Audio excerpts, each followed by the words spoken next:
Our next guest is considered showbiz royalty in the UK, hailing from one of the most iconic British shows ever made. Absolutely fabulous, aka AbFab. And speaking of royalty, she has been a massive fan of the Queen her whole life, and she's bringing that love to the pages of her brand new book, A Queen for All Seasons, a celebration of Queen Elizabeth II on her Platinum Jubilee. We are absolutely thrilled to have us with her today, BAFTA award-winning actress and dame, Joanna Lumley, live from London. Welcome to the show. Thank you so much. It's wonderful to be with you in Canada. So listen, this is a beautiful, beautiful tribute to the Queen, and you spoke to so many people who've interacted with her over many, many years. So can you share an anecdote from your book that really sums up the woman behind closed doors that we just don't often get to see? Well, we don't, because we know her from banknotes and photographs and coins and stamps and things. And we simply never know her because she never gives interviews. But what I was thrilled to have was all these first-hand accounts from people. There was a particular man who wrote a book called War Doctor. He was talking about his time in Aleppo in Syria. And he was terribly battle-scarred by it. He'd seen some absolutely appalling things. He was invited to lunch at Buckingham Palace and sat on the Queen's left hand. And she turned to him and said, "Where have you come from?" And he said, I expect she imagined I'd say something like Hammersmith, which is a borough in London. Instead, I said Aleppo. And she said, "What was it like there?" And he said at that moment, he just suddenly felt that he was on the brink of tears and was just going to come and burst into tears and just not be able to speak. He found he couldn't speak.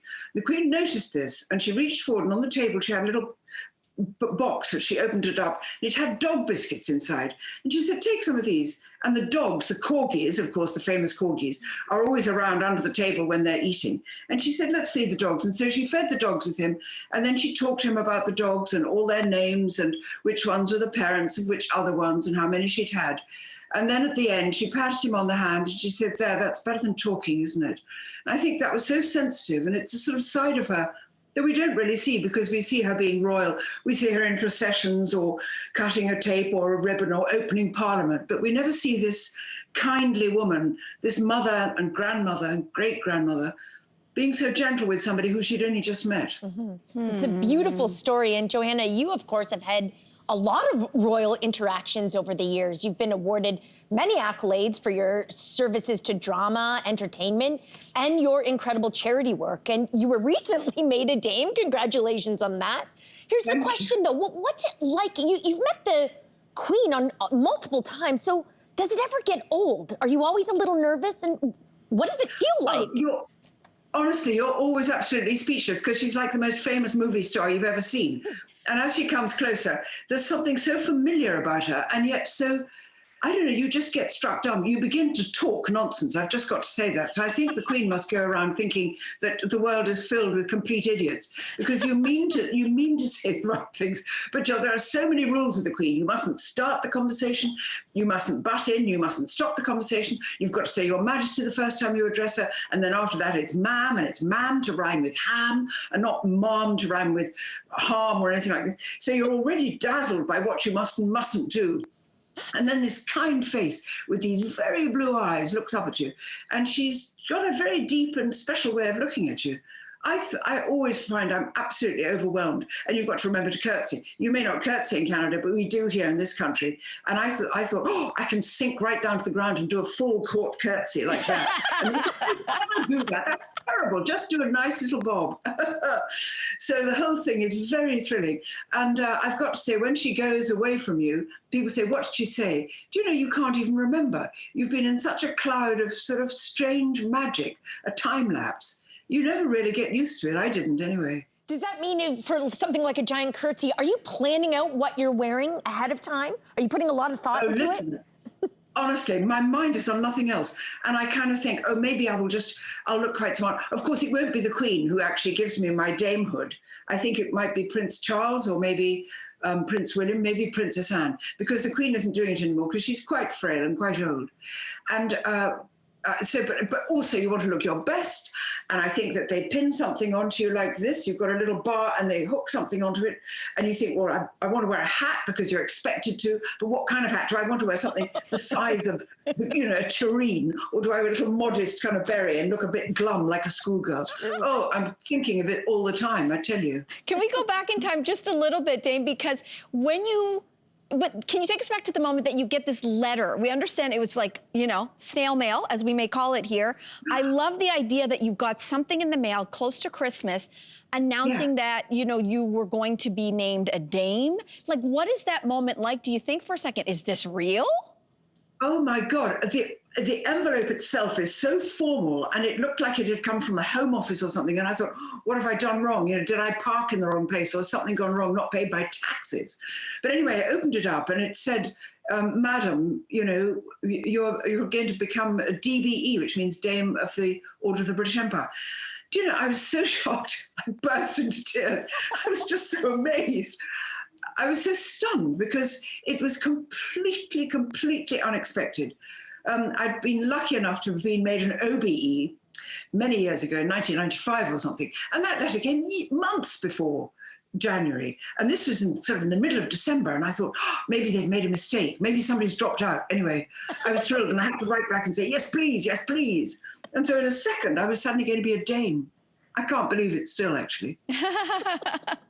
Well, listen, it's sort of a related idea, because you state in your book that you are very proud to have a monarchy. But here in Canada, the desire to drop the monarchy, it's at its highest level ever recorded. We're not alone. I know a lot of Commonwealth countries are sort of grappling with this idea to drop the Queen as the head of state. What are your thoughts on this, quickly? Well, I think, just very quickly, this book is about the Queen. So it's not a kind of book about monarchy. It's about this particular singular woman who was born not to be queen. She was just going to be a princess. And then because her uncle abdicated, Edward VIII, suddenly she was in line to take on this phenomenal role.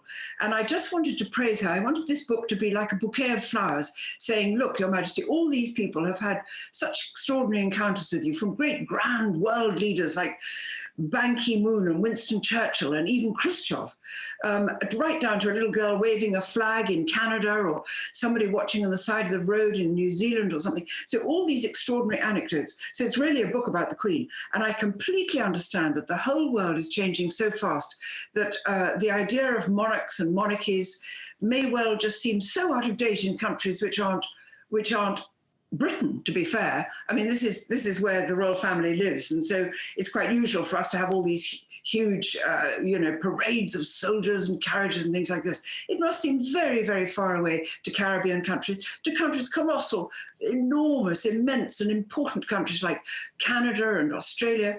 Of course, they must be thinking about it. But this book was really my tribute to the Queen, because I think she's a wonderful woman. And we understand that you sent her a copy. Did she respond? And if so, what did she say? Well, you never really send anything kind of directly to the Queen. So her man, her kind of second in, the person who does all this thing, I think he's called Sir Edward Young. Anyway, I said, would it be possible to dedicate the book to Her Majesty? And back came the polite mate saying, I hope you won't be disappointed, but the Queen decided long ago never to have any books dedicated to her. And I wrote back and said, could I perhaps send her a copy of it? And they said, please do that kind thing, and we will make sure it is placed in front of Her Majesty. They didn't say Her Majesty will read it. And actually, I have a feeling that neither she nor the late Prince Philip ever read any books about themselves at all.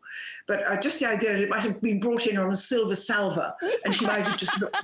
That is a nice thought indeed. And Joanna, we can't have you here without talking about the British cult show, Absolutely Fabulous, and your absolutely iconic character, Patsy Stone. I mean, the fashion in that show, we're getting a glimpse of it right now, was absolutely extraordinary. What do you miss most about the show?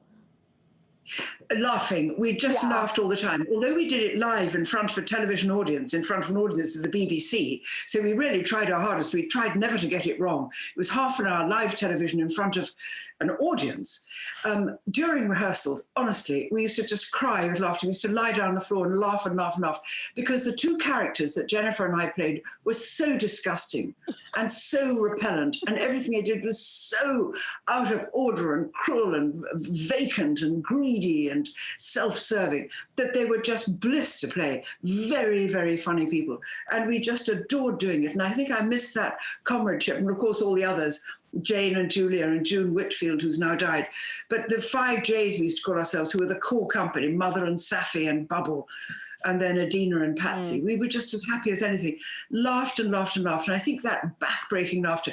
Do you know, I don't think we could do the show today because the world has become much more politically correct. And I think they'd go through and go, well, no drug taking and no smoking and not that excessive drinking and not that bad language. And you go, there's nothing left, you know. Well, Dave, Joanna Lumley, we could speak with you all day. What an absolute delight to have you on the show today. Thanks for joining us. Thank you so much, and all my love to Canada. Thank you. We want to remind everybody your book is entitled A Queen for All Seasons, a celebration of Queen Elizabeth II on her Platinum Jubilee. It is out now.